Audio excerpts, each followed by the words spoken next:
This story is about the Vikram and Betal. The title is Whose Wife? ये कहानी विक्रम और बेताल के बारे में है जिसका शीर्षक है पत्नी किसकी।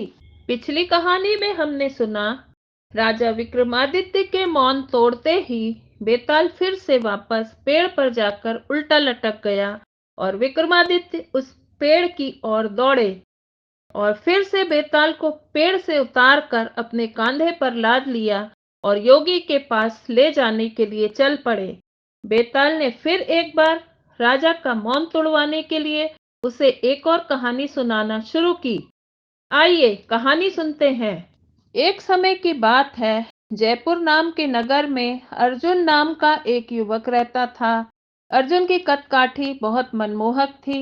यही कारण था कि कई लड़कियां उससे विवाह करना चाहती थीं, लेकिन अर्जुन को उनमें से एक भी लड़की पसंद नहीं थी। ब्राह्मण पुत्र अर्जुन जब अपने घोड़े पर सवार होकर नगर में निकलता था, तो सारी लड़कियां उसे देखती रह जाती। अर्जुन किसी की भी तरफ नहीं देखता और तेज गति से नगर को पार करके रोजाना एक मंदिर की ओर निकल जाता था। यह मंदिर काली देवी का मंदिर था। अर्जुन काली माँ का बहुत बड़ा भक्त था। वो हर दिन माँ काली की पूजा किया करता था। एक दिन जब वो मंदिर से लौट रहा था, तो उसने नदी के किनारे एक धोबी की लड़की को कपड़े धोते हुए देखा। वह लड़की अर्जुन को बहुत सुंदर लगी। अर्जुन को उस लड़की से प्यार हो गया और वो दिन रात उसी के बारे में सोचने लगा। उसे लड़की से बात करने का कोई रास्ता नहीं सूझता। एक दिन उसने काली माँ के मंदिर में पूजा करते हुए ये प्रतिज्ञा ली कि अगर वो लड़की उसकी हो गई तो वह काली माँ के चरणों में अपना शीश चढ़ा देगा। अर्जुन खाना पीना भूल चुका था। वो दिन रात उस लड़की के बारे में सोचता रहता। इसका परिणाम ये हुआ कि अर्जुन बीमार हो गया। अर्जुन की बीमारी की खबर सुनकर उसका सबसे अच्छा मित्र भरत उससे मिलने आया। अपने परम मित्र को बिस्तर पर पड़ा देख भरत ने उसकी उदासी का कारण पूछा। अर्जुन ने भरत को अपना हाल सुनाया और बोला कि उस लड़की से अगर मेरा विवाह नहीं हुआ तो मैं मर जाऊंगा। भरत अपने मित्र को बहुत चाहता था, इसलिए उसने लड़की को ढूंढने की ठानी। एक दिन भरत उस लड़की को खोजने में सफल हो गया। भरत ने उस लड़की के पिता से कहा कि अपनी बेटी की शादी अर्जुन से कर दे। लड़की के पिता ने सारी स्थिति का जायजा लिया और अपनी बेटी का विवाह अर्जुन से करा दिया। शादी को 5 दिन बीत गए और अर्जुन उस प्रतिज्ञा को भूल चुका था जो उसने काली मंदिर में ली थी। एक दिन सपने में अर्जुन को अपनी छाया दिखाई दी। उसकी छाया ने उसे वो प्रतिज्ञा याद दिलाई और कहा कि अगर तुम ये प्रतिज्ञा पूरी नहीं करोगे तो स्वार्थी कहे जाओगे। अगले दिन अर्जुन को अपनी गलती का एहसास हुआ और वो काली मंदिर में अपनी बलि देने के लिए तैयार हो गया।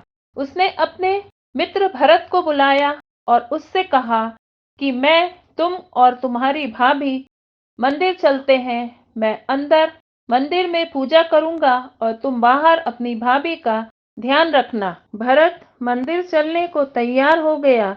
दोनों दोस्त उस लड़की के साथ मंदिर पहुंचे।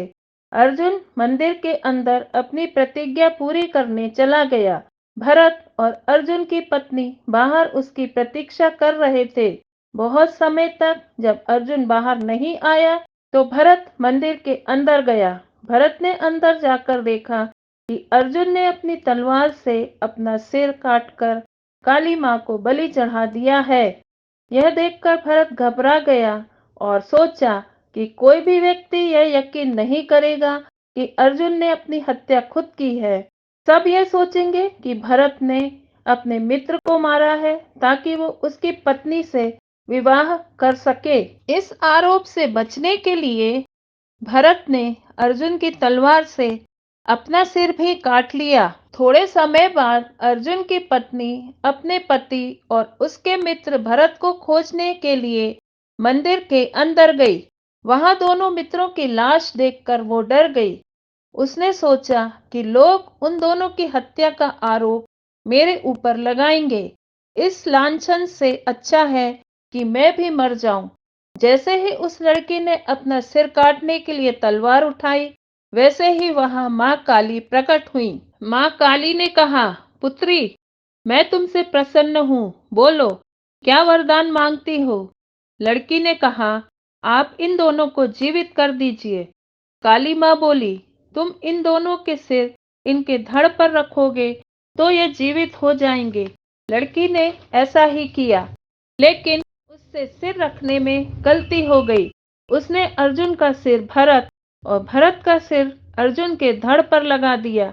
दोनों मित्र जीवित होकर उस लड़की के लिए लड़ने लगे। इतनी कहानी सुनाकर बेताल ने विक्रमादित्य से कहा, राजन, अब तुम ही बताओ कि उस लड़की का पति कौन है।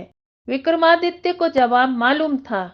अगर वो चुप रहते तो बेताल उनका सिर धड़ से अलग कर देता।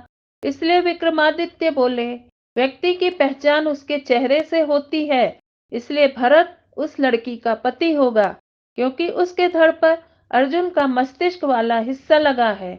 बेताल ने कहा, इस बार भी तुमने सही जवाब दिया है, पर शर्त के अनुसार तुम्हें चुप रहना था। तुम बोल पड़े, इसलिए अब मुझे फिर से उड़ना पड़ेगा। इतना बोलकर बेताल फिर से घने जंगल की ओर उड़ गया। राजा विक्रमादित्य फिर से बेताल को ढूंढने के लिए उसके पीछे चल दिए। कहानी समाप्त। धन्यवाद। कहानी पसंद आए तो वीडियो को लाइक, चैनल को सब्सक्राइब और शेयर करना ना भूलें।